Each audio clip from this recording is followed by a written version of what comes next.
La séance est ouverte. L'Assemblée nationale a déclaré recevable deux projets de loi majeurs, à savoir la ratification de l'accord stratégique entre la RDC et les États-Unis d'Amérique, ainsi que l'accord de paix signé avec le Rwanda. C'était au cours de la séance plénière de ce lundi 13 avril 2026, présidée par l'honorable président Aimé Boji Sangara.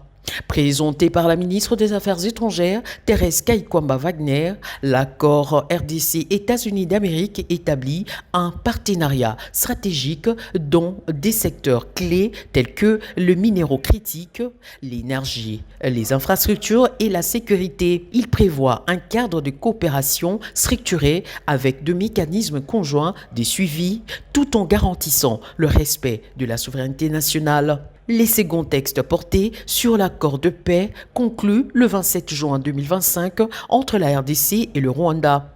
Il vise la cessation des hostilités, le respect de l'intégrité territoriale, le désengagement de forces et la mise en place d'un mécanisme conjoint de coordination sécuritaire en vue d'une stabilité durable dans la région. Au cours des débats, plusieurs députés ont insisté sur la nécessité de la transparence, des vigilances parlementaires et du respect strict des engagements, notamment par la partie rwandaise. Une motion soulevée par l'honorable Soumeyi mettant fin au débat a été adoptée, permettant de passer au vote. À l'issue du vote, dont la lecture a été faite par l'honorable rapporteur, le professeur Jacques Thiollier-Sengekeli, article par article, les résultats se présentent comme suit.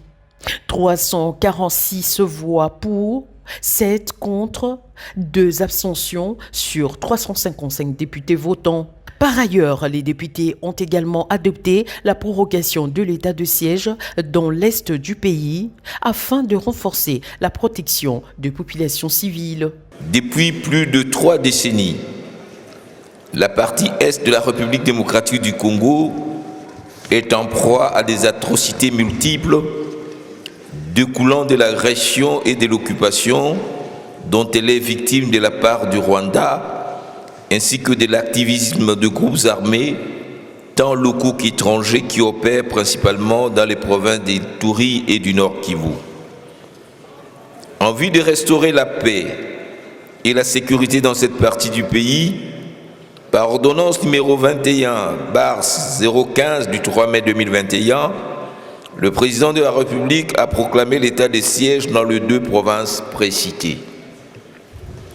Depuis son instauration, ce régime exceptionnel est prorogé tous les 15 jours sur autorisation du Parlement afin de continuer à produire ses effets conformément à l'article 144 alinéa 5 de la Constitution. Le débat sur les 3 projets de loi est clos.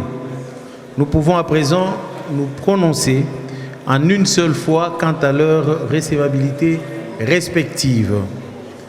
Qui sont pour la recevabilité de ces 3 projets de loi? Qui sont contre? Qui s'abstiennent?